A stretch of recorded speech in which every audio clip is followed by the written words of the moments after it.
Throughout this initial statement, Marissa is repeatedly saying, and then he slapped, and then. This usually indicates something being left out in someone's story. In an interview, detectives will dive more deeply into portions of the story where a suspect is repeatedly using phrases like, and then, or, and this happened. Awake the whole time?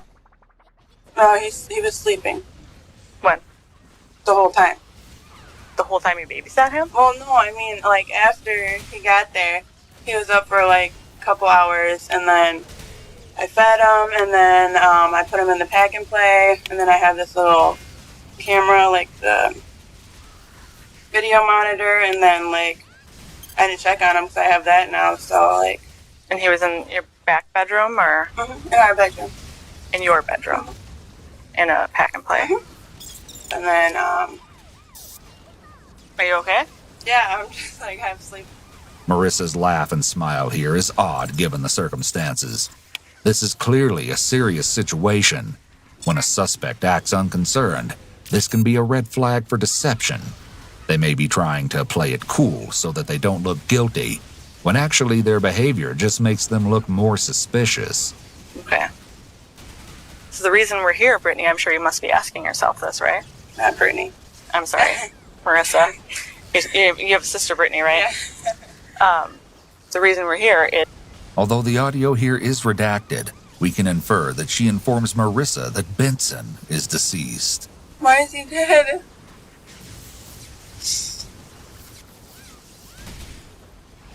We were hoping that you could shed some light on that. I don't know what And I need you to tell me what happened. I don't know what happened. This is the most important conversation you will ever have in your life. I'm telling you. I don't. No, you're not telling me. You didn't tell me last time, and you're not telling me now, and I need you to tell me the truth. Heather deserves to know what happened. I know. As Detective Holtz states, this isn't the first time that Marissa is being questioned about potential child abuse. In fact, it's actually the third time. 2 months prior to Benson's death, Detective Holtz was called to the home Marissa shared with her boyfriend Adam after a child sustained severe head and face injuries while in Marissa's care. While Marissa and Adam claim the child just had an accident, Detective Holtz is determined to figure out the whole story. Mommy, Okay. nothing to hide.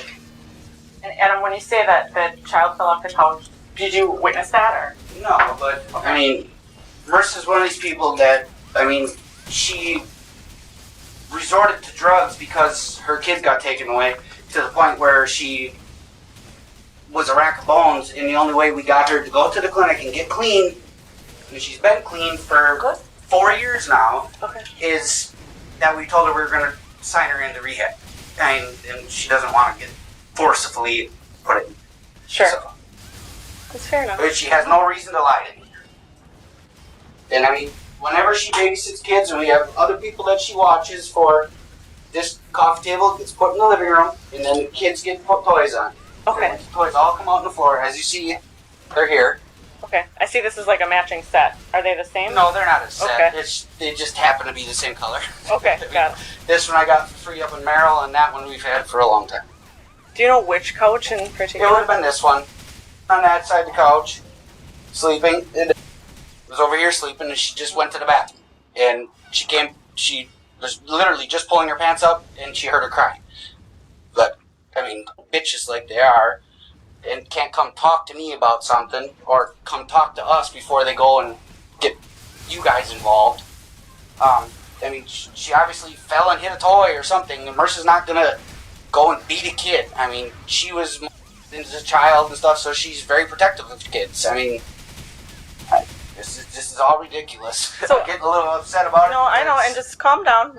Everything's I fine. can't calm down because, like I said, I got f***ed over by social services too many times. I try to work with them, and look, he's our 5th child.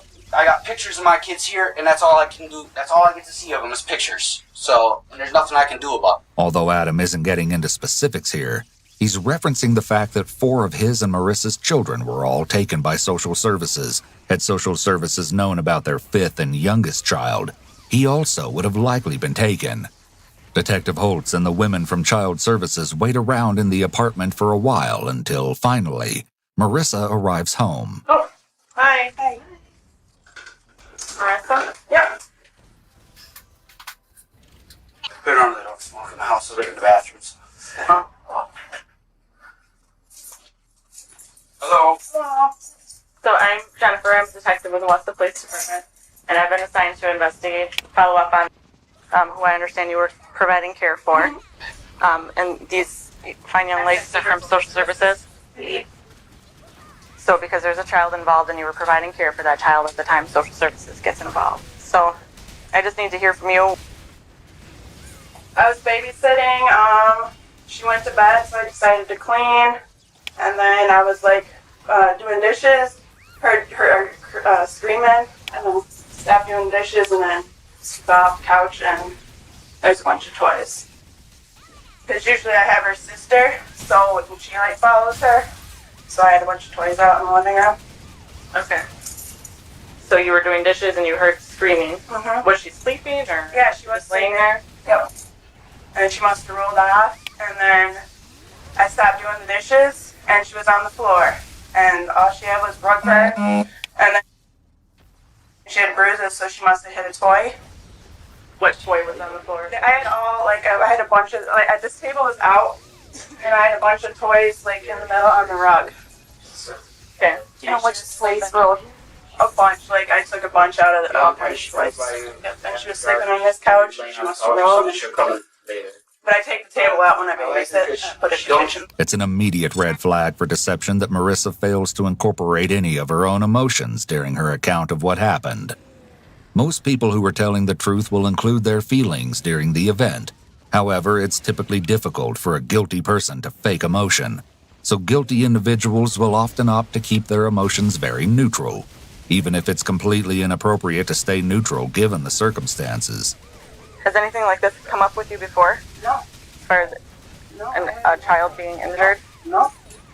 Are you sure about that?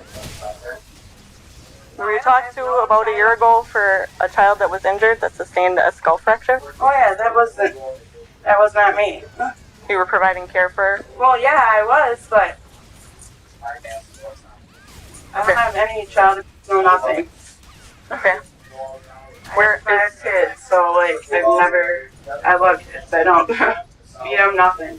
Okay. I always babysit people's kids. Right. And nobody's saying you beat anybody, but people lose their temper sometimes. No, I've never. Things like that happen. I never had postpartum, nothing.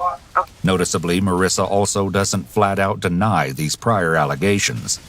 I love kids. I don't beat them, nothing. In theory, it should be a flat out denial, but she just can't seem to get the words right. Something that will surely stand out to detectives. Talking about how much she loves kids is still not a straight denial of her allegations. It can be difficult for a guilty individual to make a false denial, as their body will automatically start showing physiological signs of anxiety. With an ongoing child abuse investigation against Marissa, Social Services informs the couple that their baby son won't be able to stay with them. Adam doesn't take the news very well. We place with relatives. If you don't have a relative, then we have to look at foster care. So I need you to give me some relatives. We place with friends at this point. So do you have a brother or sister or an aunt, uncle, mom, Adam dad? does. Does Adam? Okay. Adam. So if there's not investigation, there has to go to your dad. No. So can we do? So hey, can we? Go! Go! Adam, stop! Adam, stop! They said with family. No. Until investigation is over. I wasn't Your here. dad. Your dad. My dad cannot watch it. You guys can go. Or I can leave and he can watch them. You guys need to leave. Go. Can I just live with her until the investigation? You need to leave. We can't leave. We can't leave now. Just wait. Yeah, he wasn't here. He can take them. No, you can't leave Watch. with the child. You Adam, cannot stop. leave with the child. Adam, stop. You're stopping and you're scaring the baby. You're hearing my baby. Get the out of my house. I will go. Can that work? I'm sorry. We need to sit down and have a civilized No, conversation. you need to Adam, leave. just stop. Adam. I told you guys, if you think you're taking my kid, you guys can go. I believe in the. No. You can have him. They need to leave. No, because they'll take care of I him. asked you nicely. Right now is not. I asked you nicely. Just sit down and let's talk. I'm not talking. I told you guys when he came to my house. Did I not? taking my kid or asking my kid to go That's why anywhere. we're trying to figure out a family member that. I do not have any family members. We have no family. I was not here. Why does my kid have to leave when I'm his parent? She was the only one here. You can leave her. Let's go. I'll help out. Well, that's what's going to happen. She's going to go stay with Shayna. Okay, right there. The baby's staying here. So there's the situation. You guys can go. Well, we're not leaving until this is sorted out. I just told you what's going to happen. No, it's not fine. I told them when they came in the house. I let them in nicely, and I told them from day one. So I'll live with Shayna until it's over then. You guys are lying, all you. That's why I don't trust any one of you suckers. I didn't think anybody's lied to you at this point. Yeah, well, you kind of did, because I told you specifically. Did I not? Right, when you guys walked in the door. I said, if you think you're going to do anything with my kid, you better bring the SWAT team. That's exactly what I said. And I'm sticking to it. So you guys need to leave. And that you have to take him. I can't be here. Let's talk about this, Adam. I just called. Go. No, that's not how it works. We need to sit down and figure out. This is my house.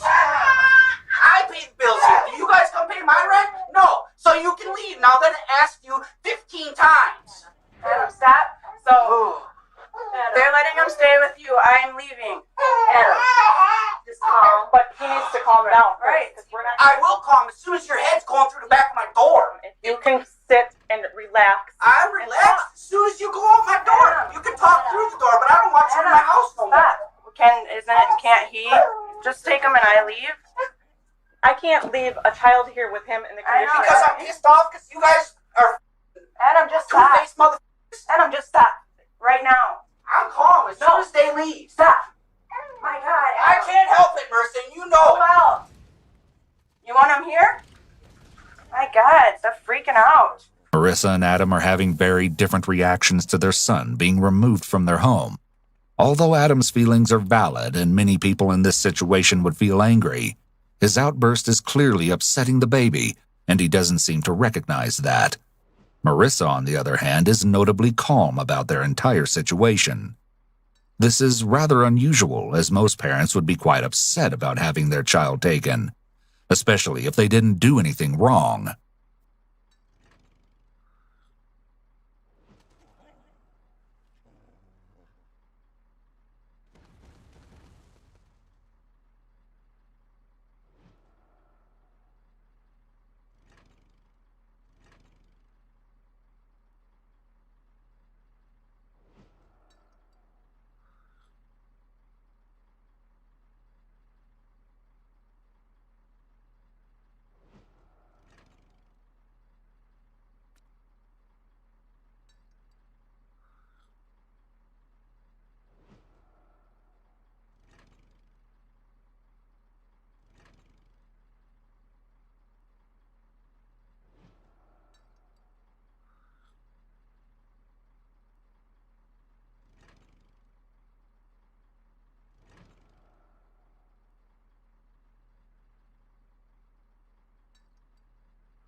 This may be an act on her part. She may think that she needs to appear relaxed, because if she is explosive like Adam, it will just look like she acted that way with the child she babysat. And there's nothing anymore.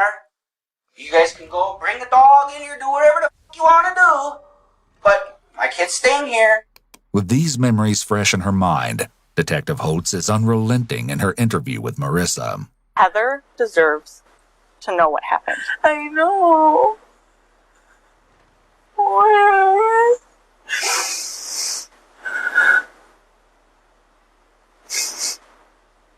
No, you're the truth. No, you're not. I am. I don't know what happened. I promise. I understand that things get Oh my frustrating, God. especially with you being pregnant and having a Yeah, child of no, your own. They were frustrating. I promise you that. Marissa is likely trying to bolster her statements by stating, "I promise you that."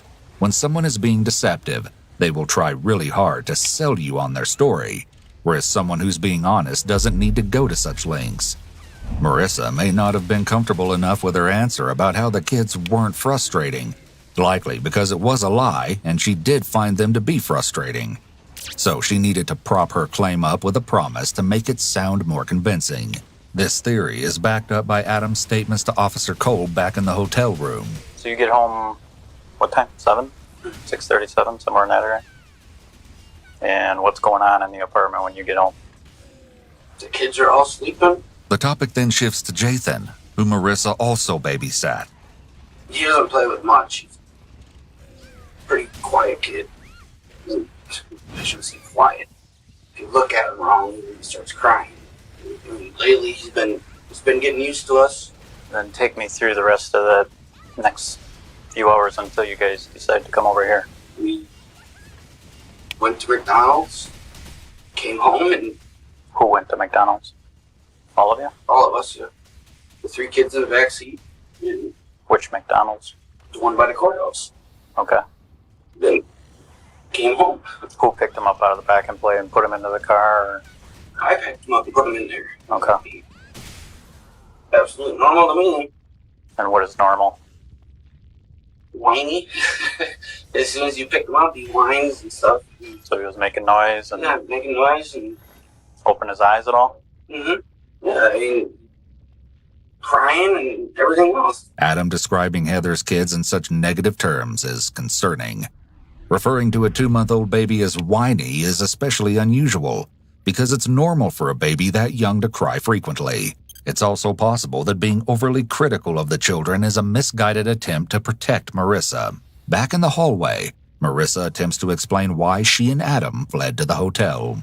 I got a little money from a car accident, and I wanted to go swimming and stuff, but by the time she picked the kids up, and I wanted to go in a hot tub, but I don't think I can when I was pregnant. So What's the real reason you're here? no, that is the real reason. I'm serious. Nobody who lives in this town checks into a hotel at 9:50 p.m.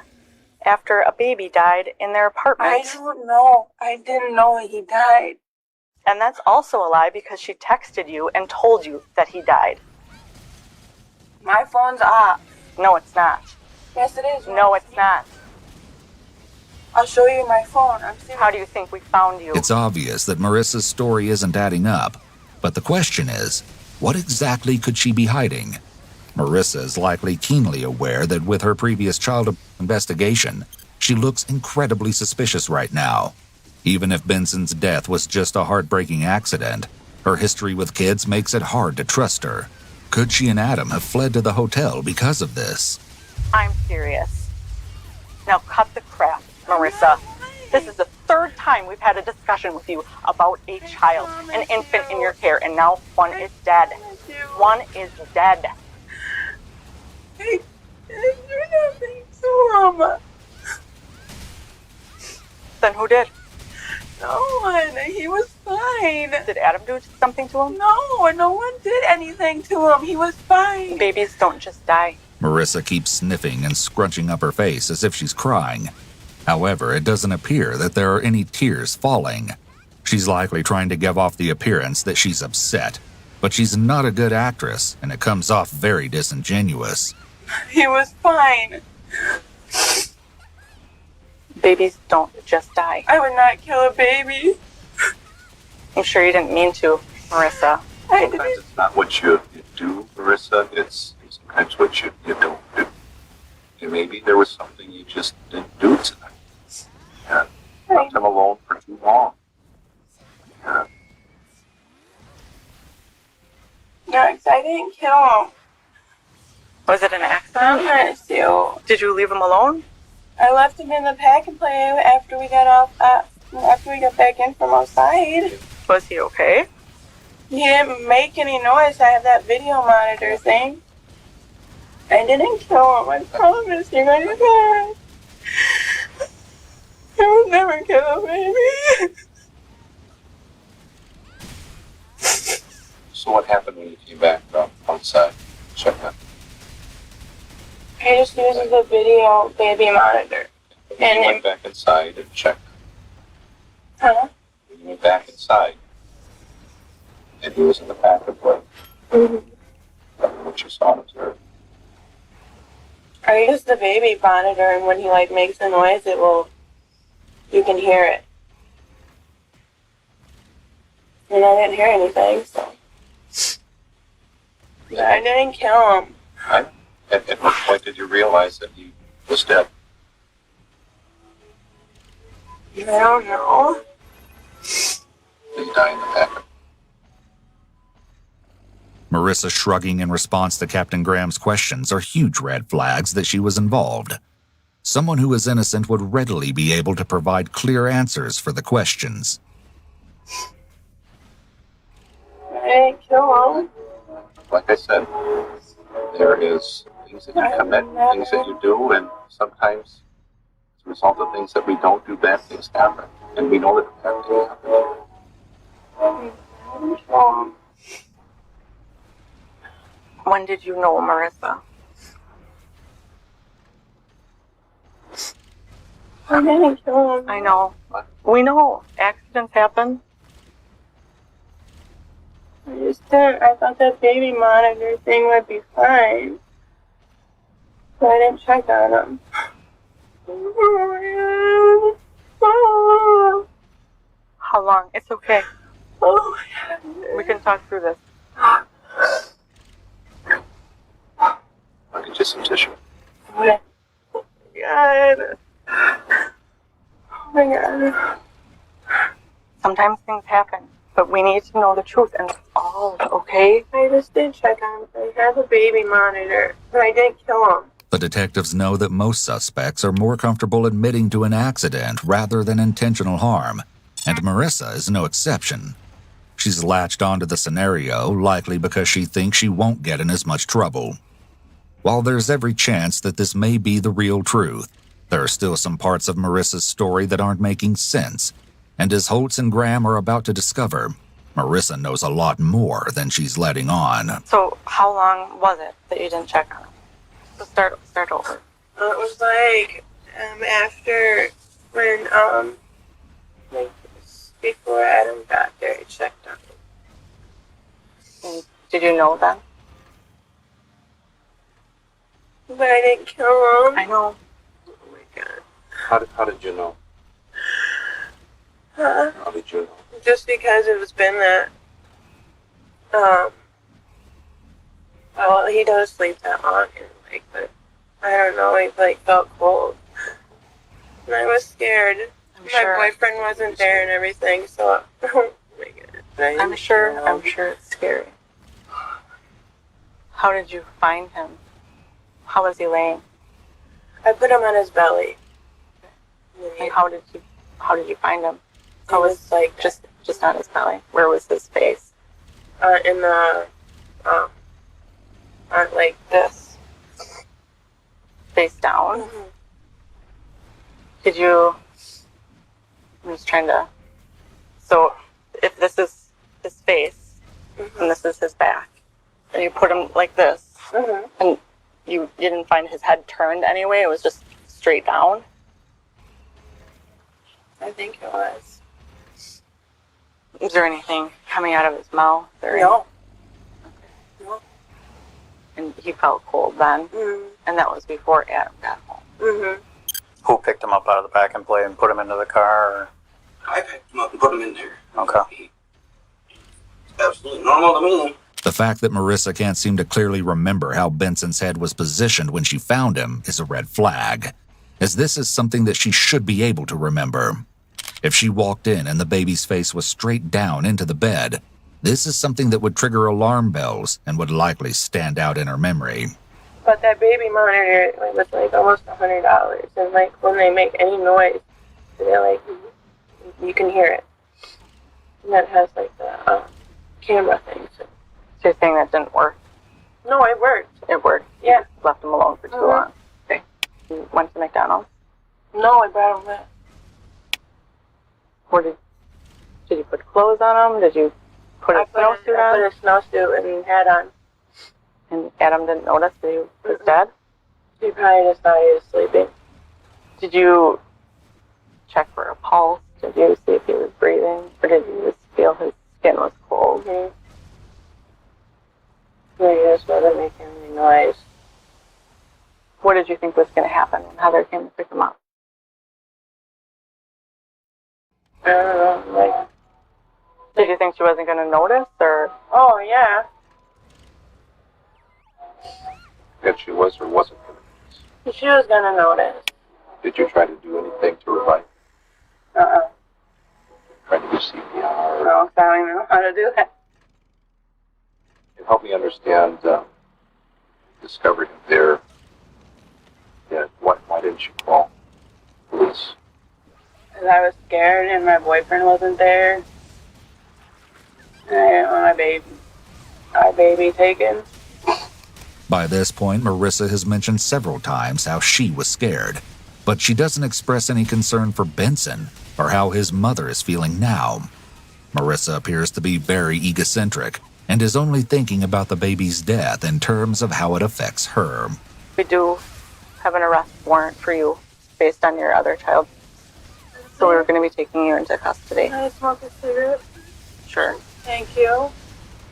We're How going am I to... gonna get out? Although it seems like detectives are getting the truth out of Marissa, there is one major problem.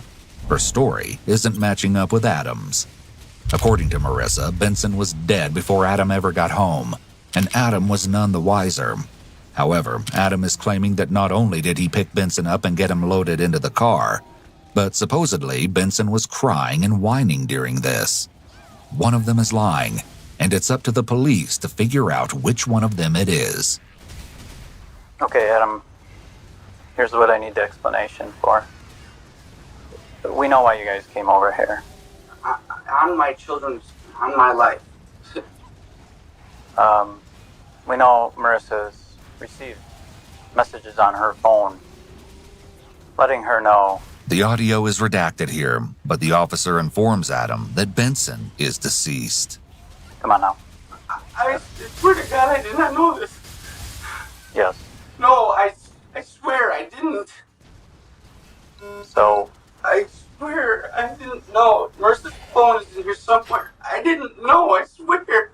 Heather has my phone number. She never, not once. So it's your phone? This is my phone, yes. Where's Marissa's phone? I don't know. I can call it and find it. That's all right. and then you guys come over here. You leave shortly after Heather leaves. And another reason we came here is Marissa's sister is supposed to be getting her kids tonight for the night. So we figured we'd come get it and she can just take the room tomorrow. Or today. So there's going to be an autopsy tomorrow that's going to tell us a lot more than what we know right now about the cause of death. And if things don't add up, Yeah. because right now I'm seeing a lot of red flags about why you guys came over here. No, Why nobody. There appears to be two options here. He's either telling the truth about part of what happened, meaning he did get Benson out of the pack and play, but he knew the child was dead. Or he's lying about being the one to get Benson out of the pack and play because he thinks this will protect Marissa from getting in trouble. Accidents happen. there needs to be some sort of explanation that has to come from one of you two. Yeah, Or both of you. I don't know. I mean, we see babies that it's kind of a bedding issue, that they suffocate accidentally.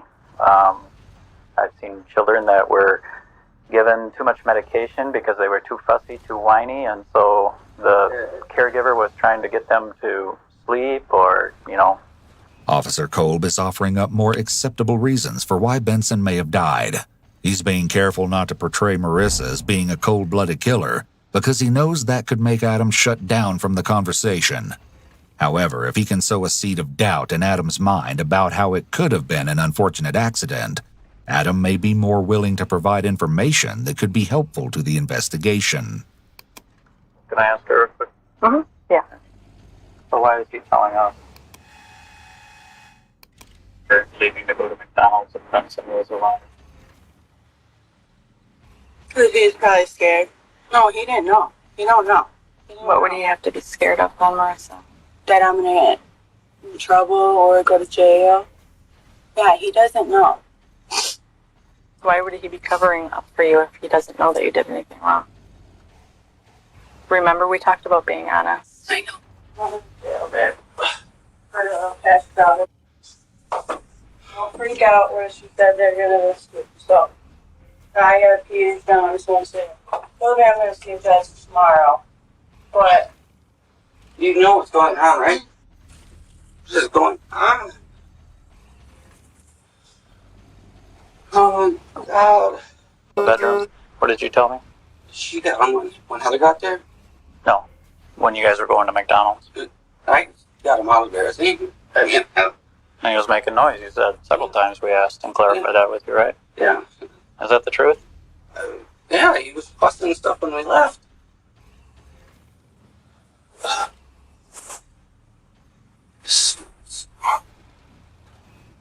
We just don't want this situation complicated by lies. Obviously, we're all just trying to figure out what happened. I know. And Marissa's made some admissions to some things, but there's just some little things that aren't matching up with what you're telling us and what she's telling us.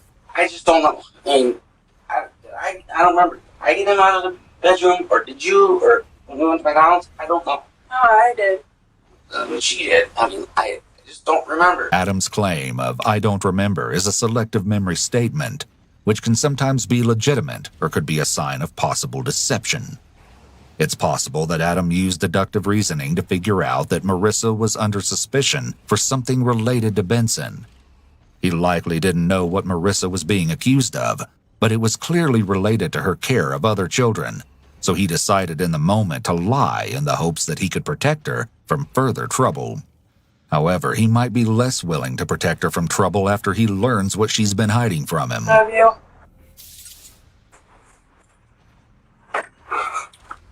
So, Adam, what she has admitted to out there while we were talking in here is that while you were out hunting, She already knew? likely suffocated, and that Did she tell me? of course, she's probably freaking about that. And even when you came home and went to McDonald's, she's saying she knowingly put and into the car, leading you to believe he's alive and well, and he was dead all that time. And do you understand? We're not here to argue with you, fight with you, or nothing. We want what's best for the kids. I understand. And I think you do too. I do. Yeah. And I even think Marissa does. She does. But I mean, she has a poor way of doing it, I guess. it's not- I mean, you can ask anybody that we live around. I mean, everybody gets in a mood where they don't want to be bothered or whatever. But normally when that happens, I mean, she'll tell me, and I'll take care of her, and she can go take a shower, do what she's got to do. That's why every time this happens, we let her know. And that's why I told her I didn't want her watching any kids. As Adam waits at the hotel to deal with CPS, Marissa agrees to go back to her apartment with Detective Holtz in order to demonstrate how she found Benson. If Detective Holtz can clearly see how Benson was positioned, she may be able to determine if his death was the result of an accident, SIDS, or something far more sinister. We have these dolls because it makes it a little more realistic as far as like facial shape and things like that. What I want you to do is just like walk through exactly how you put him down. Grabby. Okay. Yeah, so then I just put him in here, and then I turn the camera on, and so I put him in here, and then put the blue blanket on. So when we were at the hotel, you were talking about like his face was to the side a little bit? Yep. Can you show me exactly how his head was? I know his body probably isn't gonna... It's not gonna... Right, this isn't... It's completely anatomically correct, but if you could just show like how his face was. I realized that his body was flat, and it wouldn't turn up like that, but it was was it to that side specifically? So to his I think right? so, yeah. Although Marissa's been laughing and smiling throughout this demonstration, she's likely still feeling some anxiety. If we look at her hands, we can see that they're almost closed into fists, which indicates that she's feeling tense. Most caregivers would be traumatized by having a baby die in their care. Having to reenact their last actions with the infant would likely be difficult and emotional. In stark contrast to this, Marissa appears to be completely unaffected. However, this image of her clenched hands may provide a glimpse into her inner stress. Did he have a nook? No. Okay. Just the receiving blanket and then his blanket. So the receiving blanket was already folded up and laid down before you came in here. When would you have done that? I think I did it. I laid him on the couch. And when you found him, exact same position, or was he different? I think he was in the same position. Okay. I need you to really try hard to remember because this is important. I know. Could he have been in a different position? But was he still in the middle? Had he Yeah, creeped no, over? he was in the middle. I think he was in the same position. Based on her frequent responses of "I think so," I think it seems like Marissa is making things up as she goes. Okay, so walk me through how you determine that he's not alive. because I picked him up and he was really cold. How did you pick him up? I just went like this. Okay, and what did he look like? He was just cold. Marissa is completely unemotional. Once again, she fails to mention any of her thoughts and feelings when she discovered Benson was dead, which could be a sign that Marissa is being deceitful and hiding something from the detective. The question is, what exactly is she hiding? And then what did you do? Laid him down, put his snowsuit on. Where did you lay him down? Oh, I think I laid him on the floor. So I put his car seat in there, and I grabbed his snowsuit, laid it on the floor, put him in the snowsuit, and then put him in his car seat with his blankets. Okay. And then where did you put the car seat? I think I left it in there With the door open or shut? with the door open. I left him in there, put the door open, and then Adam got here, and then we left. Leave him in the car seat, in his snowsuit, Mhm. there. Mhm. And you laid him on the floor, but you don't know CPR, no attempts to call anyone or research anything online to CPR, really. Did you see if there's anything maybe stuck in his mouth or... No, okay. And you said no knock. No. Okay. As Detective Holtz is listing off logical responses to finding Benson dead, Marissa simply nods with indifference, perhaps implying that there was another reason that she didn't try to investigate Benson's unresponsiveness. Do you always leave the baby monitor on, or how do you guys? Just when I have him back there, we just got it on Tuesday, so. Okay, so how did you? So you had it back there. You had the baby monitor on, or no? Mhm. Okay, and then what did you? Was it facing there? Where were you sitting? Yeah, I was facing right there, and I was right here. Okay, so then when did you turn it off? After they left and we left. Okay, how did you turn it off? What do you mean, like I just turned it on? Turn it on and turn it off. So it surprised you to know that your baby monitor is unplugged? Is it? Yeah. I might have unplugged it too, because you have to charge these. But I did have it on and everything. Why would you unplug the camera? What? The camera. Because I stopped using it. When I stopped using it, I just unplug it. I did have it on and everything. Are you sure? When you're done I'm sure. using it, you just turn it off. I promised on everything. I had it on. Marissa making promises are likely attempts to bolster her lies. Having gathered all of the relevant information at the apartment, Marissa is officially arrested and spends the rest of the night in jail. Although it seemed Marissa was telling detectives everything she knew about Benson's death, his autopsy came back with shocking results, prompting Captain Graham and Detective Holtz to bring Marissa in for one more interview. There you go. Hi. Hey. Well, as we discussed the other night, I attended the autopsy, so I just wanted to follow up with you and give you some information regarding that. So, but I have to review rights again, and it seems a bit redundant, but This room setup is not ideal for an interrogation, as there's a huge table between Marissa and the detectives. It would be better if there was no table at all, so that the detectives could observe Marissa's entire nonverbal communication, instead of having half of her body being hidden from view. I can say without a doubt that what you're telling me is not true. He's got very severe injuries to his head.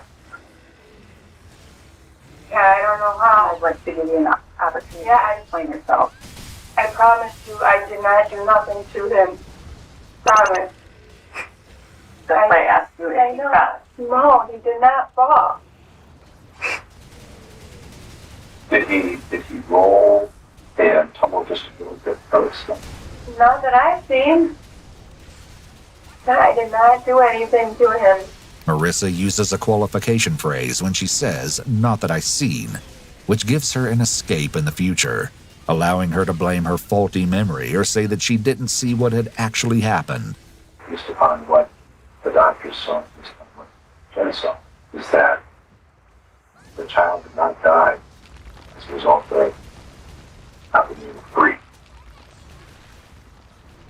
And I'm hoping that, based upon your relationship with Heather and based upon the genuine love that I know that you have for children, it's important that Heather knows what No, happened. I didn't do anything to him. Because something happened in that apartment and you were the only adult there. I know.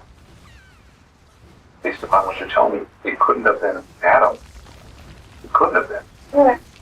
Or could it? No. But Adam came back at some point, and you've seen, and we've seen Adam get upset, really at the snap of a finger.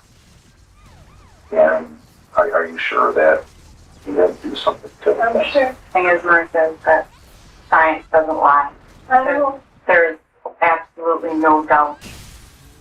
You like to think that you're not some cold-blooded person. I'm not. And I want to believe that you do genuinely love children. I see it. I see it with you in person. I see it with the baby that you're carrying. And I'm sure you had a bond with Benson because you've been watching for quite a while. I did not kill him. I could never kill anyone in my life. Let's not even use that word. As Marissa gets emotional for the first time in the interrogation, she uses the word kill.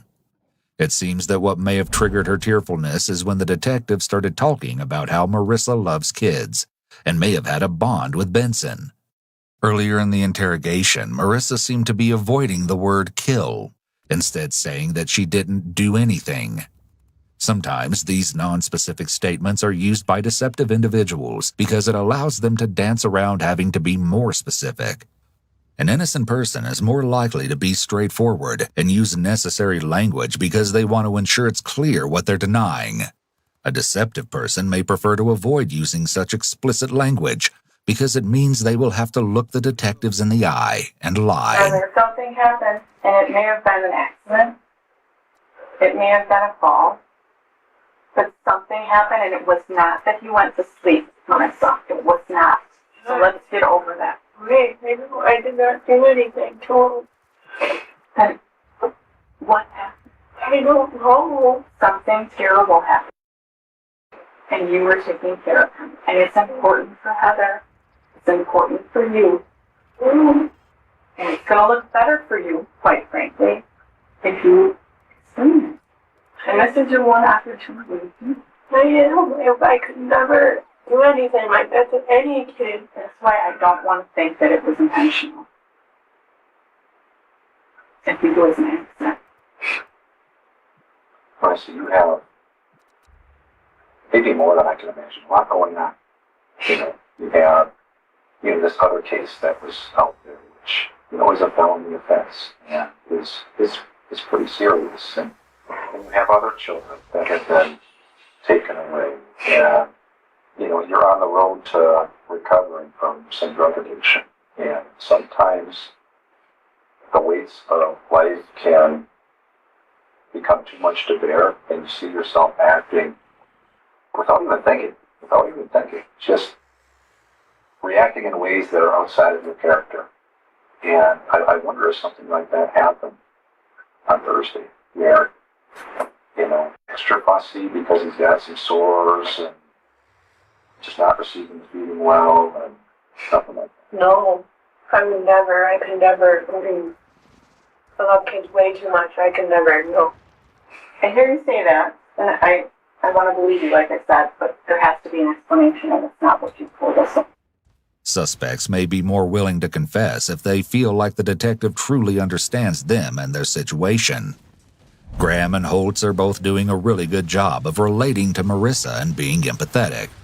In the Reed technique, it's important for investigators to appear non-judgmental, as that creates a dynamic in which the suspect may be more likely to open up.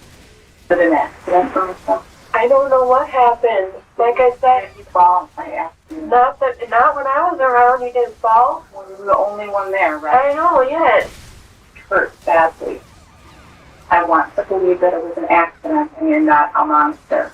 And that must be. Explain. Well, then it must have been an accident. Like I said, I just fed them, burped them, changed them, put them in the thing. And what did he confess? He didn't hit his head. He hit his head. I don't know how he would have hit his head. Who could have hit him in the head? I don't know. Could he have fallen? I'm asking you. No, I was around. I mean, he didn't just fall without anybody around and nobody noticing and then put himself back in the passing place. You have this one opportunity to explain yourself. By increasing her proximity to Marissa, Detective Holtz is increasing the pressure for her to confess. I don't know, maybe on the couch or the Is it on prison. is sort of like the hard part of the couch, like the arm? The arm. Or like the arm part. I don't know. So as you were sitting him down, was it too hard? Maybe. You knocked his head a little bit? I don't know, because I could never.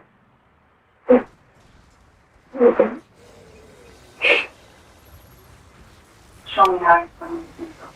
I'm sorry. I don't know, I just put him on the couch. Well, a child doesn't get ahead of musicians. Yeah. Okay, so I need you to, if you're going to tell me your truth, I need it to be 100% sincere. Right. I'm going to let you talk. Tell me that. Oh, maybe the couch arm or maybe the playpen, I don't know. What would you to be honest?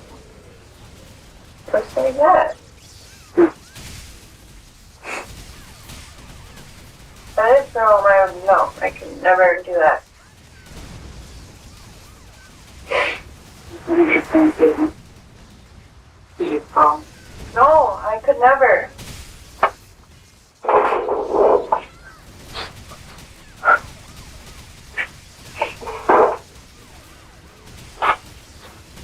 It was not gently placing it on the couch. Neither Holtz nor Graham have suggested that Benson could have been thrown, so it's highly suspicious that Marissa suddenly introduces this new idea. When new language is introduced by the suspect, such as what Marissa has just done here, detectives will likely see it as a big red flag that the suspect has been hiding something. Marissa is still refusing to tell Detective Holtz the truth, so Holtz decides to play into Marissa's emotions and ask her how she would feel if it was her own child who died. Think of how terrible that would be. I know. And not knowing what his last second was like. Please help me bring that to Heather. You're not. Please, as a mother, she deserves to know what happened. And this is your last chance to tell me the truth. Otherwise, I am left to walk out here and tell Heather that apparently Marissa is a monster. Because she can't even explain what she did. Even if it was an accident, please, you have to help me tell Heather.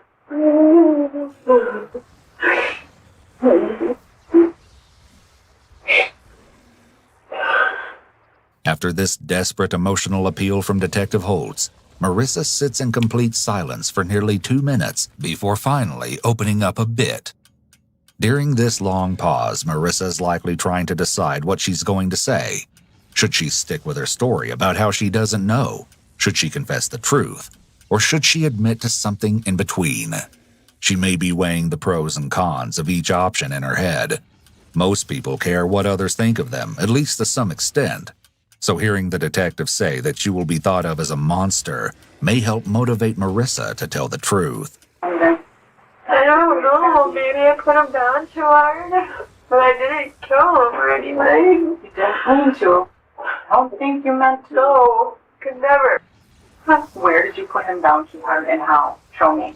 I don't know, like maybe like that. Where?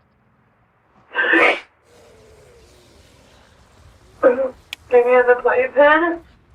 Which playpen? Your guys is the one you guys have. That's the only thing I could think of. How many times? Once? Twice? Once, probably. The only thing I could think of. I could never. That's not true. I could never. So I don't know, I promise. You keep saying I could never, but you know what? You did. You did. I did not. That child had multiple injuries to his head. Not one time, and it's not from a playpen. I don't know where he could have got it from. I did not do it. On everything. I'm telling you the truth. No, you're not. Yes, I am. No, you're not. Yes, I am. I'm telling you the truth. Absolutely not. Unless it was harder than that. But it is not harder than that. And could it have happened more than one time? Yeah, no. Because it's more than one time. Just once. But was it harder than that? I don't know. I didn't think so. And when you did that, did you stop breathing? I don't remember. You don't remember? That's pretty significant. I don't remember if the child died right in front of me. When a suspect claims to have a memory failure, such as claiming not to remember such a major detail, this can be a sign of deception. Marissa saying that she can't recall if Benson died right after she put him down roughly is a major red flag, as most people would remember such a significant event. How were you holding on to him? What do you mean? Were you holding on to his midsection and putting him down? How did you? I just put him in there, in the midsection. On his back or on his butt? I held him in and put him in there. Did you let him go? Like, was it like this, and then you just let him go and so he kind of fell as well, or did you have hold of him and he went like this, or was it? Yeah, I think so. It was like this. Yeah. And then he. Mm-hmm. Okay. Then you take him. This is the packet plane, and you just throw him in the packet plane. Mm-hmm. Was it like a foot or two drop? I don't know, my foot or whatever. Well, if this is the back and plate, top of the back and plate, and you're standing right here, was it from up here? Yeah, yeah. The pack and play that you showed us is one of those that has like an insert where it's up a little bit. Mm-hmm. Are you sure it was that pack and play or was it the one in the spare room? No, it's that one. Because it has the mat on the thing. So you were above the pack and play and dropped them. With force? Could it have been a throw? I don't think so. You're frustrated. Right. I get it. Bro,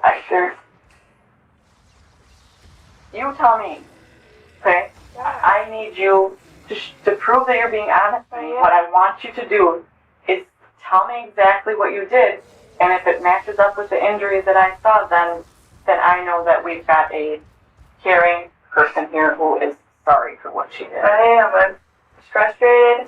Sorry. And in that frustration, go in, is it your bedroom? Mm-hmm. And the pack and play is right there next to the bed. Mm-hmm. And were you standing right next to the pack and play? Were you standing by the door and just threw him in there? Standing next to the pack and play. Like, were your thighs touching the pack and play like this, or was the pack and play like that far away? And you just, Oh, no, not like that. so, Yeah. can you show me? That's like this. But just a little bit. Just throw him in. Mm-hmm. Was it with all your force, all your strength? You just threw him in there? I don't know. I think so. You think so? So you, with all your force, just like that, as hard as you could. Not really as hard, but Hard enough. Marissa is still vague in her description, but Graham getting up is important here because it makes Marissa have to demonstrate what she did. Graham clearly dramatized the throw from a very far distance, which forced Marissa to have to clarify that she didn't throw Benson from such a far-off distance, but she did, in fact, throw him. Did you cry? Is that what you're saying? Or did you stop crying? he just cried for a couple minutes, And then what else happened? and that was it. You saw multiple injuries, right? Yeah, I promise you, I do not know where he got the injuries. Promise. Did you grab him by a hand, by a foot? Oh, That's why I asked you, Marissa, how were you holding him when you threw him into the pack and play? Because he has some other injuries. right. I said he has some broken bones. He did. I don't think you must do it that hard. Did he tumble a little bit when you threw him in the pack and play? Like, did he roll? Oh, Because I could see if you're walking down the hallway, you come in the room, you're a little upset and frustrated, you throw him like that. I could see that he might tumble a little bit in the pack and play and maybe get lodged up against something. I wasn't there, Marissa, so help me understand in my mind what happened when you threw I him know. there. What happened? I was just frustrated and threw him in the pack and play. And what did you see happen when he landed in the pack and play? And what happened to his body? Mm-hmm. Did he just stay in one position, or did he roll, or I think he hit the side, but that's about it. what part of him hit the side? His head. And was it the corner where it's hard, or was it Yeah, it was the corner. which corner? I don't know. One of the corners. So was he kind of then just curled up in the corner? I don't think so. I think maybe his head was down.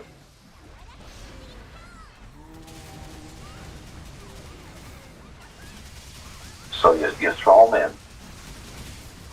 He tumbles into the corner of the packet plate. Mm-hmm. Is he face down at that point, or is he face up, or is he to the side? His face down. Good. So you throw him down on his back. He tumbles a little bit into the corner of the packet plate, and his face is down. Mm-hmm. Then do you pick him up again and throw him down, or what do you do? No. What did you do? I just picked him up and put him in the middle. Even while she confesses to throwing him into the pack and play and then rearranging his body, Marissa doesn't appear to have any remorse for what she did to Benson. You throw him in there. He tumbles into the corner. Mm-hmm. You had said that he cried for a couple minutes. Yeah. Now you're there's saying, that. now, or did No. you just No. stand there for a couple minutes? Him or And just, Well, maybe not a couple minutes. Maybe a minute or less. Did you stay in the room with them or go out before you put on back on his stomach And I stayed in the room. and just looked at him while he was crying? Yeah, Maybe you were in shock. Like, what did I just do? yeah. This couple minutes thing is confusing me here. Well, I was in shock of what just happened to him, what I did to him. I was frustrated. You were frustrated, and what shocked you was the fact that you threw him into the pack and play very hard. Maybe not with all of your strength, but you were really frustrated.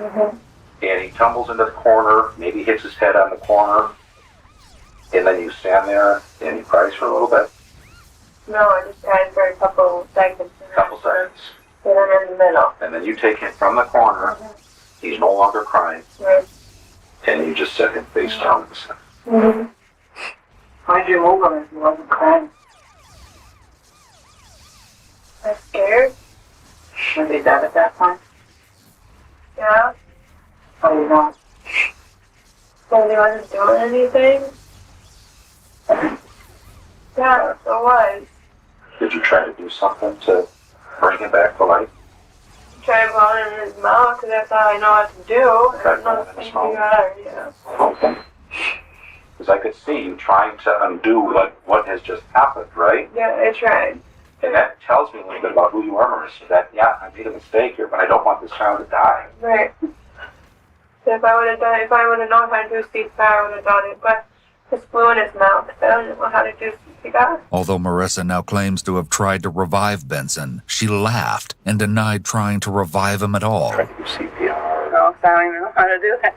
No attempts to call anyone or research anything online to CPR, really. do you see if there's anything maybe stuck in his mouth or... This discrepancy in her story indicates that she might be pretending to have tried to save Benson's life in order to not look like a monster, since at this point, she's confessed and likely knows that she's in for some major consequences. Thank you. I was frustrated. Scared. I understand. And rings. And trying to make it right. Yeah, I did.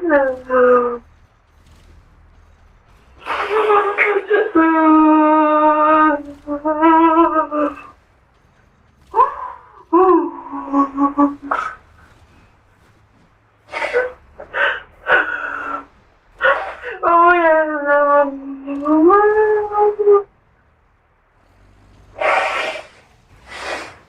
Although Marissa is sobbing, this may be in response to the consequences of her actions, which she knows are coming, not for what she did.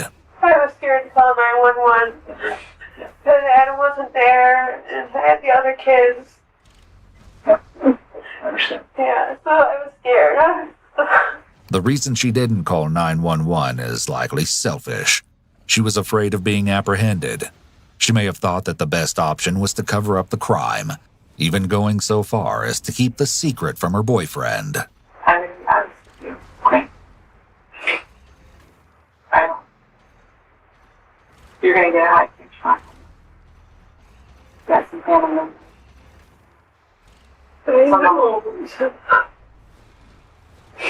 I'm not making a high. I have court for this payment right in November 1st. No. I'm sorry, I was scared and frustrated. But She gets frustrated too with them. Yeah, she even said that. Yep. She Every knows how the kids are. gets frustrated. so that's what's gonna happen. And then eventually, down the line, you're gonna face charges for making incident. For lunch. I don't know. That came into it. We need to talk through this with the district attorney's office and determine what charges are appropriate and retraction in the future.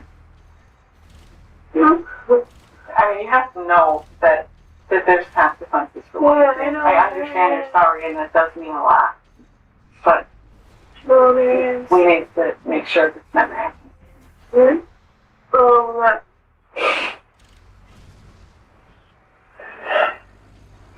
Do you have any other questions for us? Once again, Marissa shows that she's putting herself first by asking for a lower bond. She also appears to be surprised to find out that she will be charged. It's almost as if she expected that if she just said sorry, they would let her go. Marissa is failing to see the seriousness of the crime, and even attempts to deflect responsibility from herself to Heather. While sitting in jail awaiting trial, Marissa began to form relationships with a variety of pen pals, promising that she would love them, be physically intimate with them, and move in with them after prison, in exchange for these pen pals giving her money. In a report written by Detective Holtz, it was noted that Marissa was especially good at manipulating people, and was able to juggle all of these relationships while also manipulating Adam into believing that she wasn't cheating on him, so he would also give her money. Marissa also occupied her time in jail by begging the judge to give her a lighter bail. A letter to the judge written by Marissa reads, "This Marissa Teetsort and I want a bond reduction cause this is crazy that don't get half signature bond and lowered like really I'm not a monster or whatever. I love kids and I'm a mom to 5 kids plus I'm pregnant now with my 6th kid." That's right, not only does she not grasp the severity of her crime against Benson, but she tries to claim that she's a loving and successful mother to her children, even though most of those children were removed from her care. According to Detective Holtz, Marissa believed she would be getting a light sentence for Benson's murder, as she and her attorney were planning on claiming that she wasn't guilty due to brain damage caused by her extended substance abuse. Things didn't go the way Marissa had hoped, however, and she was instead sentenced to 37 years for Benson's death, and another 3 years for the injuries caused to the child who had supposedly fallen off her couch just 2 months prior to Benson's death.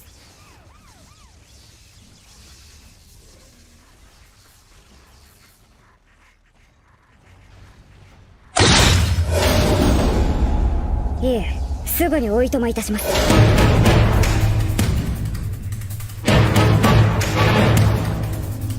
影の本体は平面、立体への攻撃はダメージを与えられないか。ママ、僕を見ているのはあくまで立体の両目。影の殺し方を知っていることがバレたら警戒して近づいてこなくなる。殺すなら同時がベスト。釣れたのは1匹だけか。あいつは強い。変わってしまうかもしれん。あいつは失敗の原因を見極めようとしとる。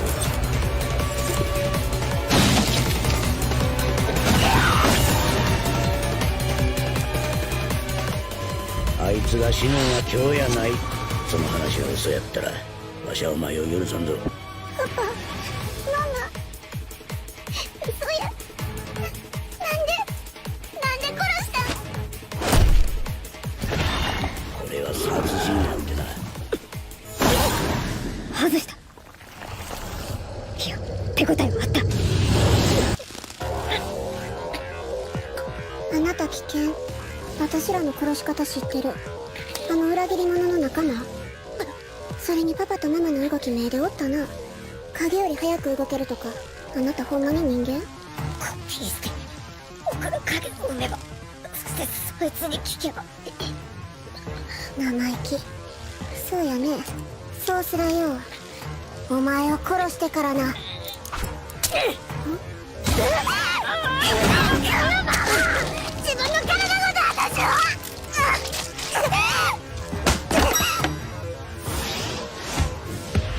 浅かったか。しかし妙だ。最初のハンマーは致命の一撃のはずやのに、なんかおかしいあの影。ごめんお姉ちゃん、体に傷つけてしもた。やはり3階に。お姉ちゃんの言うた通りや。どう？先生からですね。フラン B。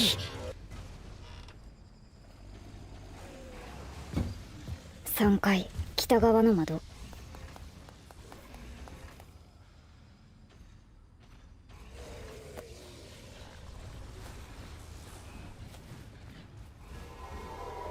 無駄ですよ。コピーする光を放った後、あなたは数秒間身動きが取れなくなる。人間一人の情報をスキャンするのには結構労力がかかるってことのようですね。僕がその一瞬を見逃すと思いますか？あなたが僕をコピーしようとした瞬間、あなたを殺します。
found the woman this morning on the side of the road, and her baby had been removed from her body.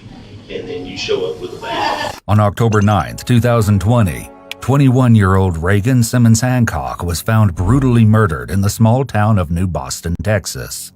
But what made this case even more disturbing was the tragic fact that her unborn child had been ripped from her womb.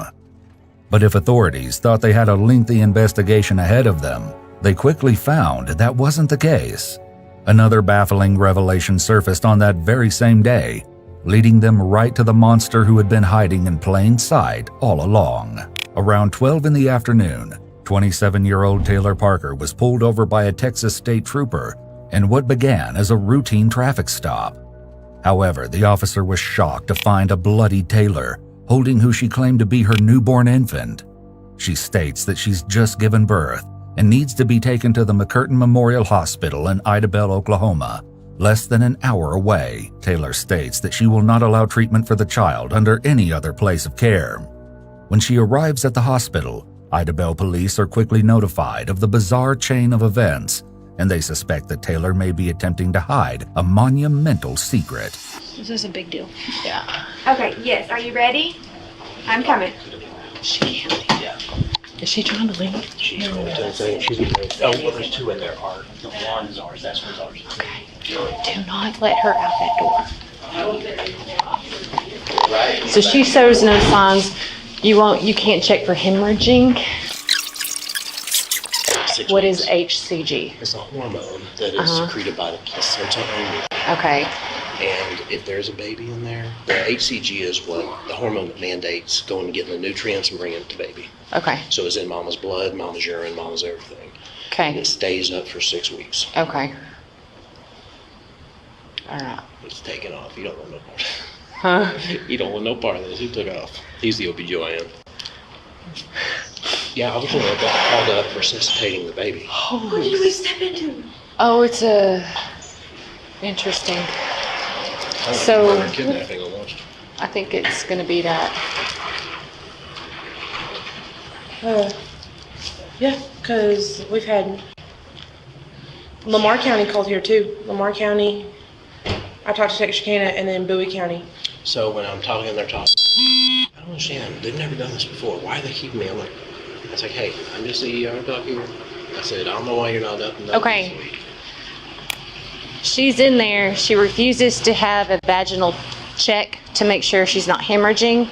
They've done an ultrasound and HCG, and it doesn't show that she's been pregnant. Okay. They have the placenta. Where's she? She is in the room. She You're is not letting her leave. No. Authorities make their way to Taylor's room, where an unbelievable truth is about to be revealed.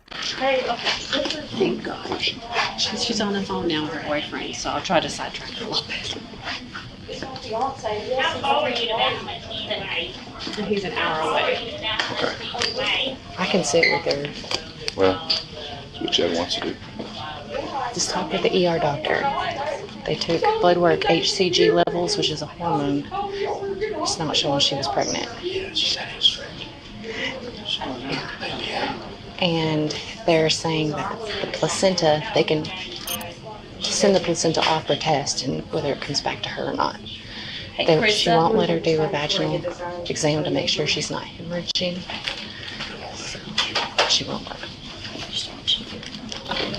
Hey there. What's your name? Taylor Parker. Taylor. Hey, my name's Chad Stansby. I'm a OSBI agent up here, and I heard you brought your baby in. Did you give birth on the side of the road or something? Yes, sir. Oh, okay. Yeah. Where was that here? In McCurtain County? No, it was in DeKalb. DeKalb down in Texas? Yes, sir. Oh, okay. So what happened this morning? Did you just go into labor on the side of the road or something? No, I was supposed to ride with my fiance, and we sell, we own a hog buying facility, and we were gonna come through here, but I was having contractions and stuff and wasn't feeling good, so I stayed at home and told him we would just meet here after he dropped the hogs at 7, and he got tied up. I mean, he's on his way. Okay. Now how did you get here? Did you drive yourself? No, an ambulance brought me. Yes, Oh, okay. LifeNet. Oh, okay. Taylor states that her fiancé, Wade Griffin, will arrive shortly at the hospital. The nurses said that you weren't going to let the doctor check you to make sure you weren't hemorrhaging or anything. They did an ultrasound. The hemorrhaging is the bleeding. Whether you're passing clots or not passing clots, it's really good to have you checked for that, because I know I was passing massive clots and they were about to start giving me blood. That's why they're wanting to check out, any damage, and check to make sure you're not bleeding inside internally. That's why they're wanting to make sure. That's okay, that's fine. I didn't know it was a big deal not to want the guy to do that.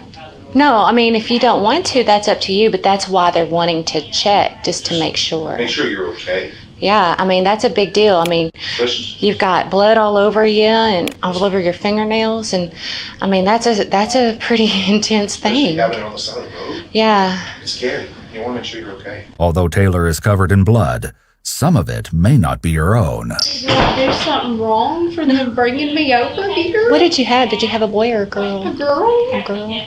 Okay. Did you have a name yet? Clancy Gale. Clancy Gale. That's a nice name. It is a nice name. Do you have any other children? I have two. Do you? How old? Emerson's 10 and Trey's 6. Taylor, here's the deal. I'm just going to be up front with you. I've been talking to the DA down in Bowie County, and they've been working on a case down there. And we know that you had a hysterectomy some time back, and that you've claimed to be pregnant for a while, but that you really weren't. So we're trying to figure out where this baby came from. But you didn't give birth this morning. What do you mean? That's what I just said. You didn't give birth this morning. And we want to know where this baby came from. So what happened? I just told y'all what happened. Okay. What's the doctor going to find when he comes in and checks you? Is he going to find you just gave birth? They can tell. When he looks, he can tell in about a second if you gave birth or not. Okay. Taylor states that the doctor will be able to confirm her pregnancy claim, but the truth can only remain hidden for so long. Taylor, you found the woman this morning on the side of the road, and her baby has been removed from her body. And then you show up with a baby, and the information is you've had a hysterectomy. There's no way you could have been pregnant, even though you've been telling people for a while you've been pregnant. There's no way you could have been pregnant. And I didn't hurt anybody on the side of the road. well, I'm not saying you did. I'm just saying that there's a woman that had her baby removed from her body. Her body's found on the side of the road. I didn't say you did. I just want to know what happened, where this baby came from. Taylor goes silent. Who is the lady? Do you know who she is? I don't know what lady you're talking about. Okay. A few moments later, the doctor conducts a physical examination. The results prove that Taylor is, in fact, being deceitful. So, it surely doesn't look like a baby came out of there. It doesn't look like she had a baby. It doesn't? No. Okay. Does not look like she had a baby there. Although the authorities anticipated the doctor's findings, they're shocked nonetheless, and they have only scratched the surface, considering the other revelations that will soon come. Essentially what we have is we have a dead woman down in Texas, and you took the baby out of her, which caused her to die. And my question is Taylor a cold-blooded murderer, or is it something else? I mean, sometimes people have, they go through depression and, some mental issues and things. Causes good people to make bad choices, right? And that's kind of where I'm here at today. I knew that doctor wasn't going to find anything. Because I already knew. I already know a lot of things I ask, I already know the answer to before I ask. I tell you, most of the people are going to assume the worst. They're going to assume you're an evil person and that you just butchered this lady and left her to rot on the side of the road so you could steal her baby. I don't think that was the case. I mean, you don't seem like that type of person, man. I didn't kill anybody. Where'd this baby come from? We're past all of that. Taylor, we're past that. I did not kill anybody. I didn't kill anybody. So was she alive when you left? I wasn't with her. Taylor sticks to her story, still claiming that the child is hers. Right now, the DA down there who I've talked to believes that you're a cold-blooded killer and that you plotted for the last 8 months to murder this woman and steal her baby. And right now, the evidence is there. They can prove it without a shadow of a doubt that that's what happened. They can prove that you murdered that woman. How heinous is it? Some woman, everybody's happy, they're having showers, and then somebody comes along and cuts her damn baby out of the gut. That's what we got right now, and that's what you need to understand. That's the point where we're at. We're past all this nonsense about, I wasn't there, I didn't kill nobody. We're past all of that. We know it. We know you did it. There's no doubt whatsoever. You didn't mean to hurt her. Are you sad she's dead?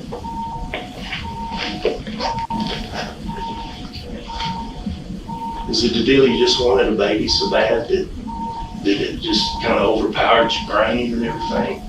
My head's been hurting. Your head's been hurting.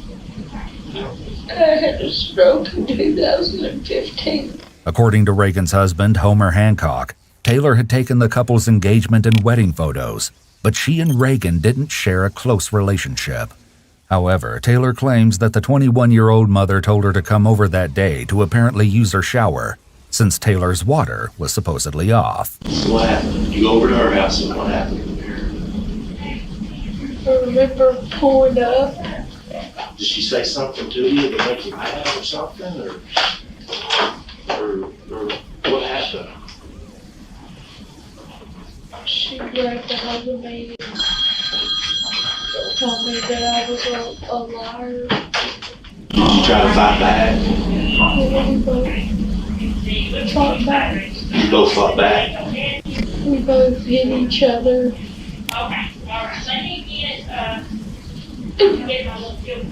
And she hit her head on the table. She hit her head on the table. Okay.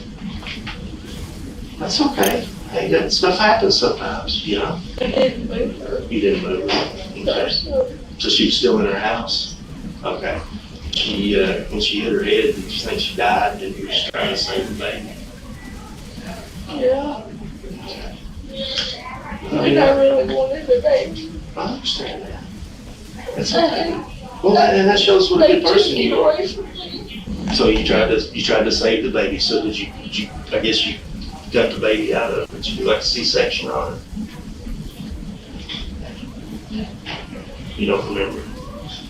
So how did you go from her laying there with her head hit to you having the baby in your hand? I just remember trying to save the baby. Taylor is asked if anyone else was present at the home during this time, to which she states that it was just she and Reagan. However, this would be blatantly untrue, as Reagan's 3-year-old daughter was inside of the house when her mother's life was tragically taken away. Did you take anything over there with you? I mean, some people carry knives, especially up here, but did you have a knife or a razor blade or anything like that? There's a knife in my purse right now. In actuality, Taylor had 3 knives in her possession, all of which were found in her purse. Were you inside her house or outside her house? We started outside, then we were inside. Fighting? Arguing? Okay. And what, were you inside the house or outside the house when you actually, when it turned physical? She hit you or you hit her? She hit me outside. She hit you outside? Okay. Did she run back into the house or something? Did you go in after her or what happened then? She hit you outside and then what happened? I hit her. She grabbed a hold of my hair. and shoved me in the garage. Because I remember her hollering, Jennifer. Who's Jennifer? I don't know, that was just the name she was hollering. Now, what's her name again? The lady you went over to see.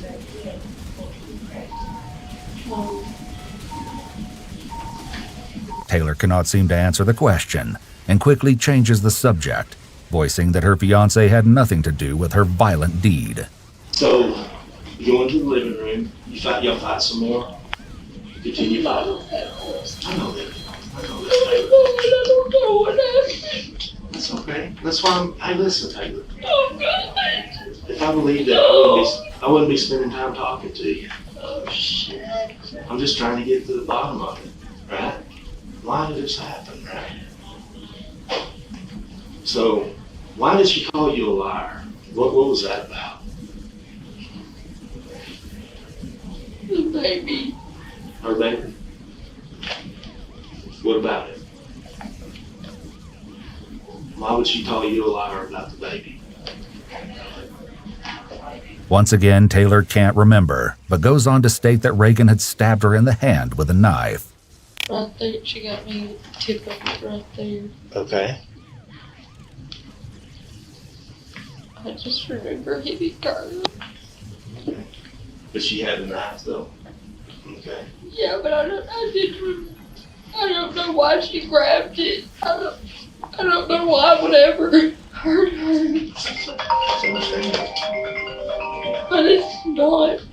Because I've never hurt anybody. Well, I can believe that. I don't have a record. I can believe that. She hits you, apparently picks up something, hits you with something heavy. You're not sure what it was. And there was blood. Did you stick her with the knife? Or No, she fell with the knife because I shoved her. Okay, so she get the knife back from you? We both had it in our hands a few times. Okay, I'm just trying to get it right in my head, you know what I mean? So. She told me that I was gonna rot. And that she'd kill me. If I touched her again. And she's got the knife. Did she fall on the knife? Is that what you believe? Or is that what you know? Or you don't know? She had to because I didn't. You didn't stab her? I didn't stab her. Okay, that's fine. So afterwards, did it look like she'd been, like the knife had hit She grabbed something and started smacking herself with it and told me that they would believe I did it. Oh, okay, so she started hitting herself with something. In Reagan's last moments, Taylor asserts Reagan stated that she was dying and wanted Taylor to take her baby. Do you remember cutting her open to get the baby out? Did you have much trouble getting it up, cutting her open? You did? Okay. So you take the baby out of her stomach. Is that right? It fell out like she was pushing. Mm-hmm. And it come out. It come out of her vagina? No. Or out of her stomach? Okay. She was still in the sack. Oh, okay. All right. So it comes out of her stomach and it's still in the sack. Did you have to pull the sack apart to get the baby out? Yeah, to pull it open and turned her over and started smacking her back. Mm-hmm. Wade said that you've been telling him you were pregnant for a while, for the last 8 months. Why have you been telling Wade you were pregnant? It's just you wishful thinking and you really just want to be pregnant that bad? What was the deal there?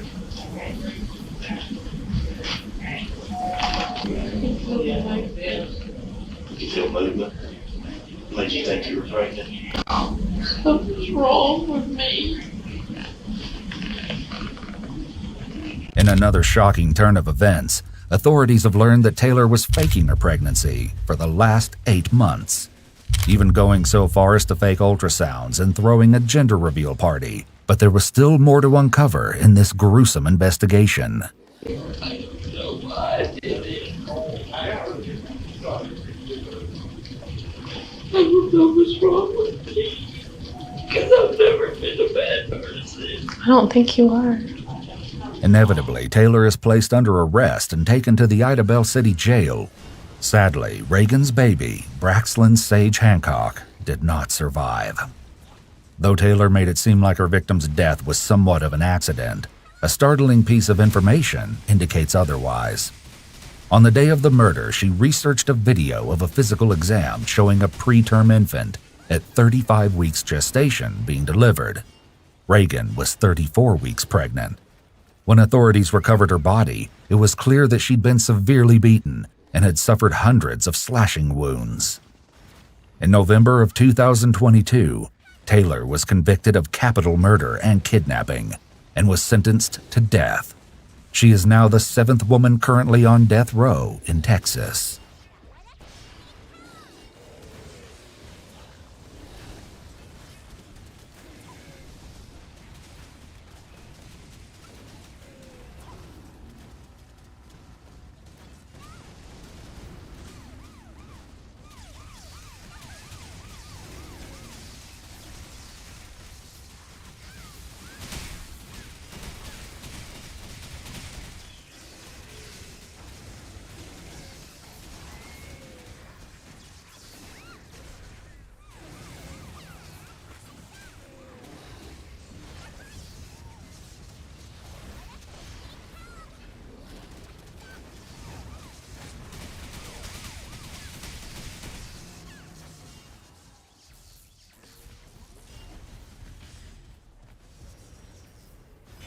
The man you see smiling at his brother during his sentencing is Jason Vukovich. He earned himself the name the Alaskan Avenger when he began hunting down and attacking men convicted of abusing minors. And soon, you'll hear the story directly from him in an exclusive interview. 911. Police? Ambulance? Yes, some guy just broke in with a hammer. He broke into your house? Yes, I've never seen him before. When a string of break-ins and assaults began terrifying the residents of Anchorage, Alaska, the police were desperate to find out who was responsible. As the police investigated, they soon realized that the 3 break-in victims all shared a disturbing background that would bust the case wide open. As Alaska became the center of a media storm, the police were left trying to puzzle out the perpetrator's motive. Was he a vigilante who believed he could take justice into his own hands? Or were these violent crimes all part of a revenge spree? On June 24, 2016, Charles Albee was enjoying a peaceful morning in his home when he heard a knock at his door. Not suspecting anything dangerous could be on the other side, Charles opened it to find a tall man with dark shoulder-length hair and a black leather jacket staring down at him. The man forced his way into Charles' home and ordered him to sit on his bed. Charles followed the man's orders, but still, that didn't stop him from facing the man's wrath. The intruder slapped Charles around a few times and detailed how he was able to find Charles's address. He then stole a few items from Charles's home and fled. As soon as the intruder was gone, Charles called the police and told them everything he could remember about the man, including the fact that he appeared to be holding a notebook with a list of names in it. He also told them something about himself, which would soon be a key piece of evidence for the police. Charles Albee was convicted in 2003 of second-degree abuse of a minor, and the intruder had found his address through an offender registry. 3 days later, the police received a late-night call from a man named Andres Barbosa. According to Andres, he had been sleeping in his home when frantic knocking on his door woke him up at 4 a.m. When he opened the door, he was greeted by a tall man in a black leather jacket, as well as 2 women.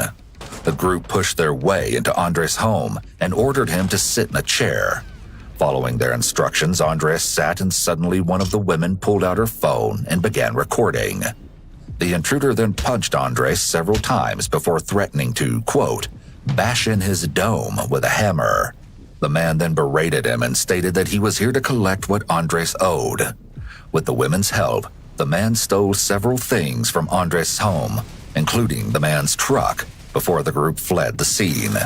While police were already pretty certain that this attack was related to Charles's break-in 2 days prior, there were enough differences that there was a possibility it could be someone else. For instance, the 2 women involved in Andres' assault had not been reported at the previous break-in. Additionally, the hammer used by the perpetrator in Andres' assault wasn't present in the assault against Charles. However, once officers learned that Andres Barbosa was a child abuser who was placed on the registry in 2014 after being caught with inappropriate photos of minors, they knew the 2 cases were connected. With this information, the police were beginning to see a pattern forming. Was this man going after child abusers? Was he just a man who had decided that the child abuser registry was an easy way to find potential break-ins? Or was there more to his motive? Detectives wouldn't have to wait long to find out, as 2 days later, another break-in was reported. However, this one had escalated much further than the others. On June 29th, police responded to a 911 call of another break-in, this time one that had ended in violent bloodshed. After arriving and rushing the man, Wesley Demarest, to the hospital, they were able to interview him and get an idea of what had taken place that night. Start from the beginning and tell me what happened tonight. Well, I was asleep. My roommate pounded on my door or something. I woke up and he said somebody's trying to break in. So I got out of bed, and by the time I got to my door, there was some guy standing there with a hammer. The guy told my roommate just to go sit down somewhere. Didn't do anything. Okay. Then he started yelling at me about offender. It was 2006. I had a conviction. I had attempted something or other with my step-granddaughter. Okay. And he said that he was avenging something. And he kept swinging the hammer back and forth. Told me to get down on my knees, which I didn't. Then he told me to lay down on my bed, which I didn't. And then he slapped me a couple of times. I tried to hit him in the throat a couple of times. Tried to push him. Then he told me to get down on my knees. I think then he hit me with the hammer on the side of my face. Wesley Demarest is a registered child abuser who only served 9 months in jail for attempting to assault his kindergarten-aged granddaughter. It wouldn't take long for them to find the man responsible for the attack. The 911 call from Wesley's roommate had mentioned that the intruder left the house in a car shortly before the police arrived, so there was a good chance the man was still in the area. This guy's leaving now. He's getting in his car now. What kind of car? It's a small car. Do you feel safe going to check on your roommate to make sure he's okay? Yeah, I'm going to go there now. Oh, man, he's really bleeding. We need an ambulance, He's too. bleeding? Yes. Okay, where's he bleeding from? He's bleeding from his head. After searching through nearby roads, the police pulled over a suspicious Honda Civic not far from the victim's home. An officer approached the vehicle and introduced himself to the driver, a man by the name of Jason Vukovic. To the officer's surprise, Jason quickly and freely admitted to being the man who broke into Wesley's home. Realizing that they'd finally found their intruder, the officer began recording a preliminary interview with Jason. The officer's roadside interview with Jason started out fairly standard, with the officer reading Jason his Miranda rights and questioning him about what exactly went on at Wesley's house. When Jason is reluctant to talk about the actual attack with Wesley, despite admitting to being the perpetrator, the officer changes tactics and begins questioning Jason on how he discovered Wesley in the first place. I believe it is February 2000. So you just found the address, saw this guy, decided to go over to his house? Absolutely not. Okay, how did you decide to go over here? Well, I went to the on Beachville first. Right. That's where you work? And I talked to the executive chef, because I absolutely will not make any maneuver, period. Take any actions at all unless I go see her first. And what's her name? Her name is Cherie. And I've been working for this family for 40 years. Oh, 40 years. Yeah, Okay. correct. She has no relationship. Cherie doesn't know these people here, does she? I can't speak on anything that she does or doesn't know. I don't want to say something like that. What I do know is this. I will never take any action unless I go see my handler first. Okay. This answer from Jason immediately gives the officer some crucial insight into his psyche. It appears Jason is displaying delusions of grandeur by seeing Cherie as his CIA handler, which is a common symptom of bipolar disorder. While it is fully possible that Jason is just saying these things to confuse or deceive the officer, it seems much more likely that Jason has convinced himself Cherie is a handler, sending him out on righteous missions. Those with bipolar disorders also suffer through phases of mania, where they may experience extreme happiness, anger, poor judgment, and paranoia. It's possible that Jason was in the throes of a manic phase when he decided to attack his 3 victims.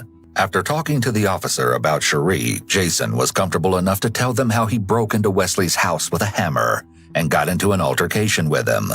How'd you get into the guy's house? What's the deal with the hammer? Well, that's how I got in his house. You broke your window, pried the door open? Okay, and then you go talk to the gentleman? I attempted to, yeah. Okay. What happened? Did you assault him? He started freaking out, going wild. My intention tonight was to sit him down and remind him that his family, nothing like this is supposed to happen. I was giving him some open-hand slaps, because that's typically an appropriate way. So open-hand slaps? To notify someone that what they're doing is extremely inappropriate. Okay, how many of those? 7. 7 of them? Okay. And then what happened? Did you assault him with a hammer at all? No, he started attacking. Started attacking you? Correct. Was he attacking you with his fists? Or? Oh, yeah, he's kind of a big guy. He's pretty big guy. I didn't realize he was like 6'6", and kind of a monster. But let me tell you once again, courage is acting in spite of him. Sure, we got that. So he attacked me, and I'm really not much of a fighter, to be honest with you, seriously. While Jason's account of events did slightly contradict that of both Wesley and his roommate, this interview made it clear to police that Jason was the intruder. Not only that, but his comments made them confident in the fact that he had also been responsible for the other 2 break-ins as well.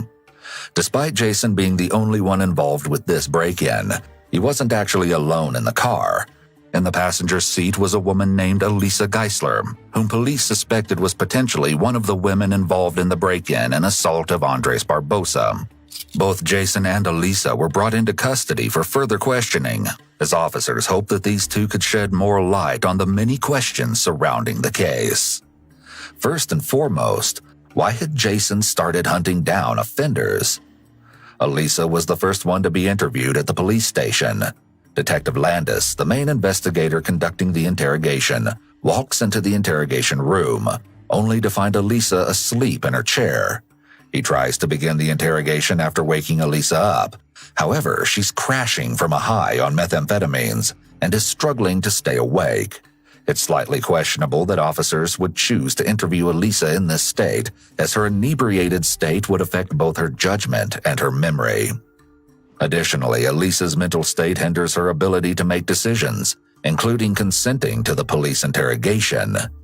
Despite this, officers are able to get a few key pieces of information out of her. Is there a hammer in the car? Oh, yeah. There it is. Lisa, if I want to get the hammer, where do I need to look in the car to find it? It's right there in the front seat. Front seat? Okay. Given the state Wesley was found in, it's likely that this hammer would be covered in blood. If the police were able to recover it from Jason's car, it could serve as damning DNA evidence against him.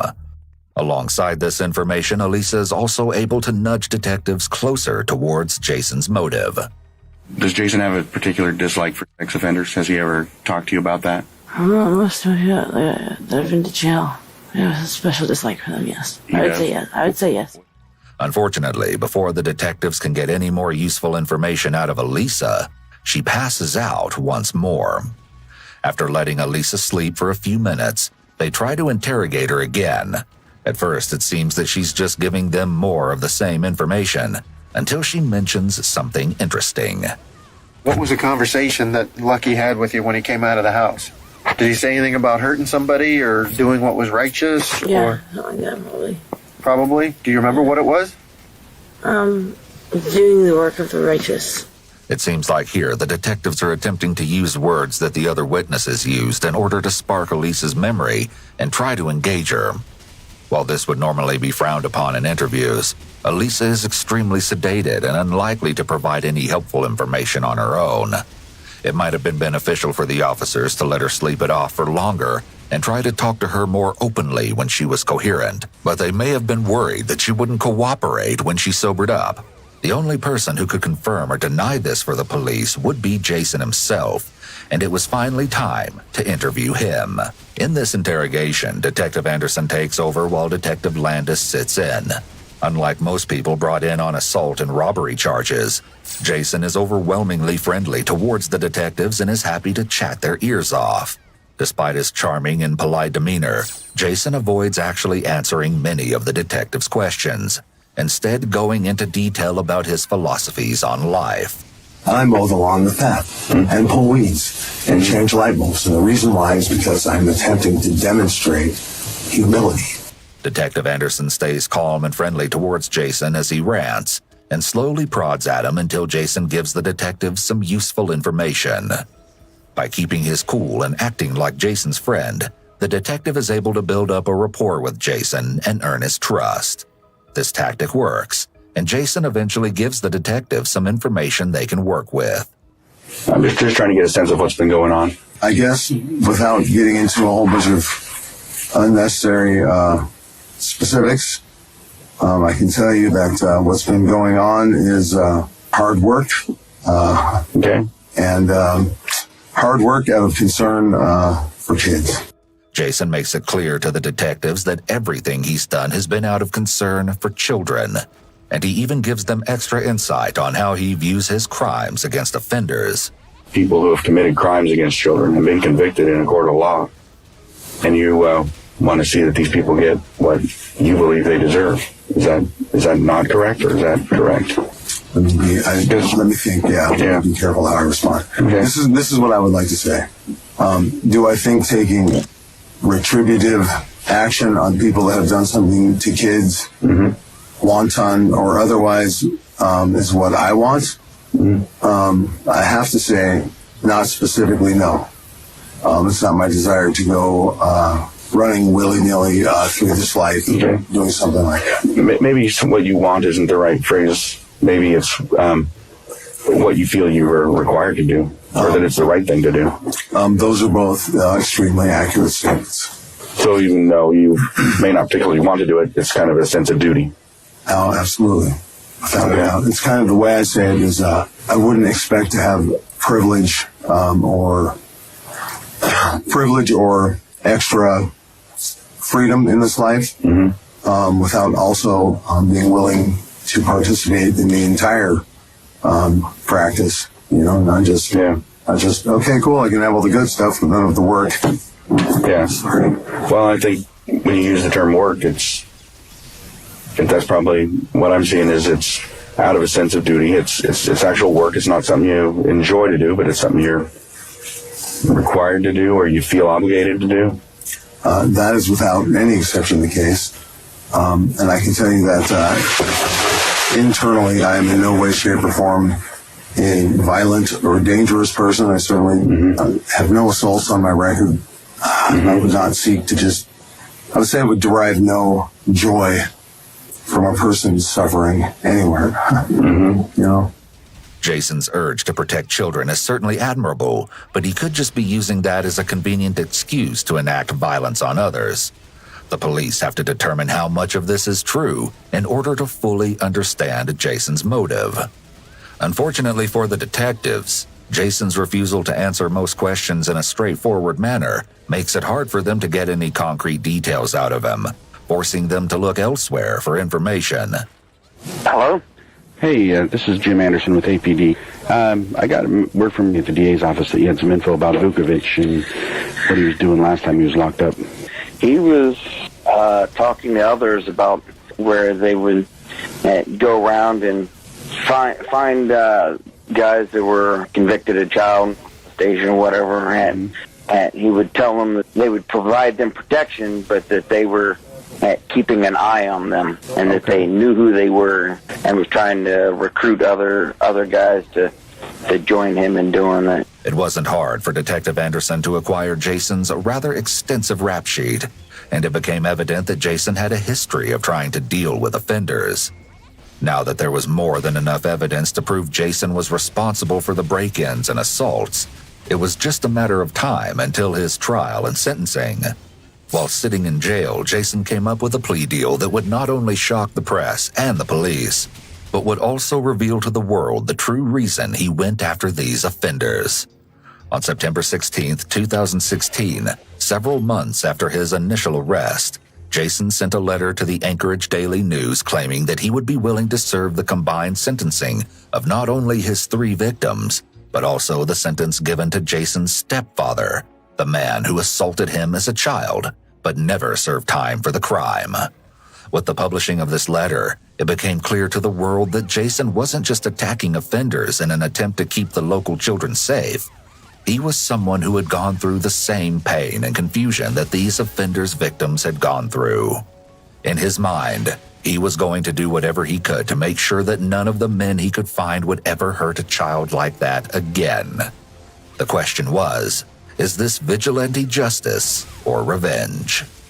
Well, we reached out to Jason, and he recounted that final incident that resulted in his arrest. I started going places and knocking on doors.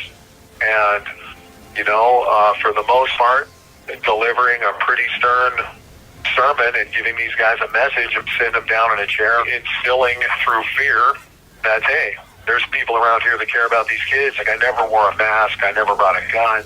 I never, this was not like some sort of murderous mission by any means. The last one I went to this guy's house, and I was knocking on all the windows and doors for probably 45 minutes. His lights were on, telling him to come outside. I needed to talk to him, and I knew he was awake. Obviously, he didn't want to come out and see me. So I grabbed a hammer out of a tool bag in the back of my car, and I used it to smash out the side light of his window and then climbed inside. He was a relatively wealthy person with his home had been converted, unbeknownst to me, to some sort of a bed and breakfast that was on a lake. And so a guy and a lady were coming out of one of the bedroom doors, and I knew they weren't him because I'd seen his picture. So I told him, get back in the bedroom. This doesn't have anything to do with you. And then I went into the master bedroom and get in there. And this guy is probably, 6'4", 6'5", 300 pounds. This is a big guy. And I told him to sit down on the bed, and he didn't want to, and he started pushing on me a little bit, and then he started punching me in the face.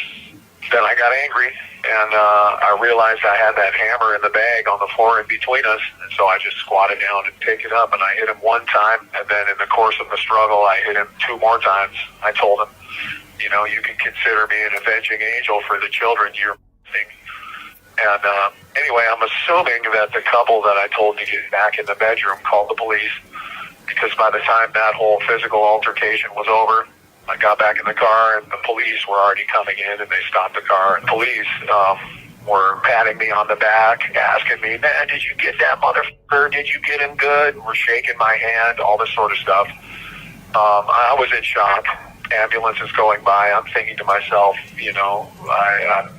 I've probably just killed this person and the rest of my life is gone. I am not a violent person, and I don't take joy in any sort of violent confrontations. I never have been, never will be. However, when you're regressed to the state of a child and you realize this time I'm going to win against this sort of person, there's some sort of a strange, it's just sort of a strange feeling in that moment that it needs to happen, or it needed to happen. That's the best way I can explain it. In a recent interview conducted with the Unforbidden Truth podcast, Jason recounted his childhood and how it led him down this path of a violent crime spree. I have no memories whatsoever of about 12 years old on back. So I suppose, and I think that's a trauma-related response. Jason's memories began with the abuse from his stepfather, Larry Lee Fulton. Jason and his brother Joel were both subject to abuse at Larry's hands, with the monster creating a custom 2x4 with a 2-handed grip to beat the backs of his stepson's legs. Not only did the 2 young boys have to grapple with beating so brutal they struggled to stand, but their stepfather soon began assaulting them during late-night prayer sessions. My brother and I shared a room where he would come in and, try to touch our genitals and all types of things like that. And again, as young kids, it's extremely difficult to make sense of what's happening to you. While struggling to deal with the mental turmoil caused by his stepfather's actions, Jason turned to his mother for help. Neither one of us had the courage to say anything, so I told Joel, that's my brother, I'm going to tell Mom what he's doing.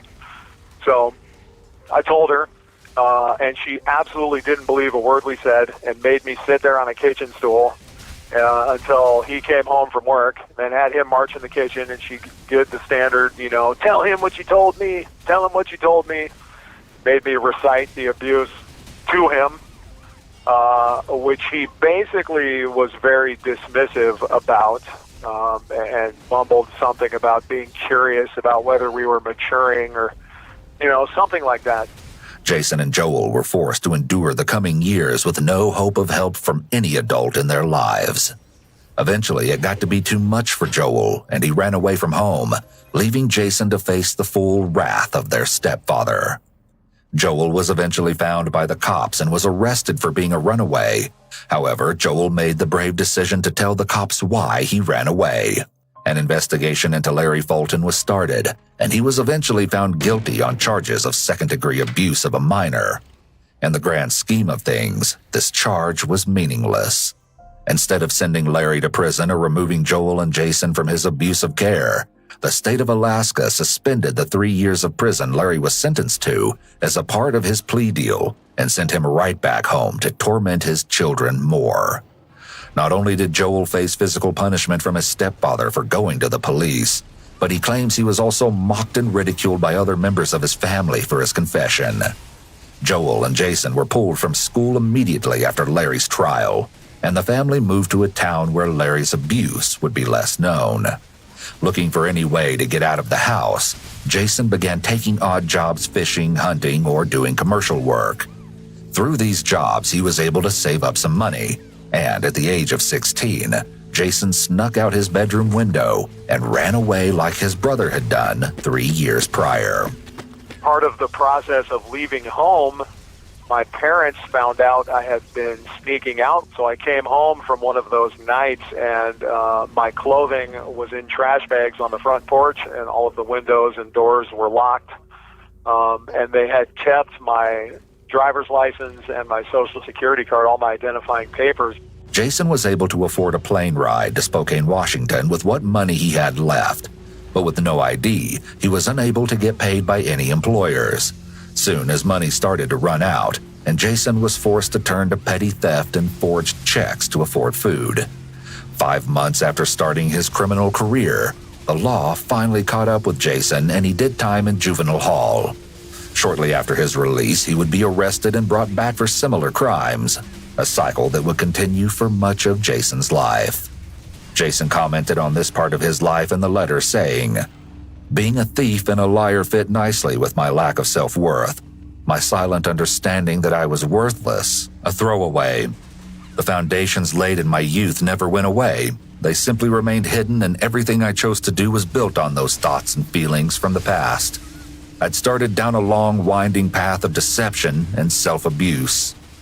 By the time he was 20 years old, Jason had spent over half of his adult life behind bars.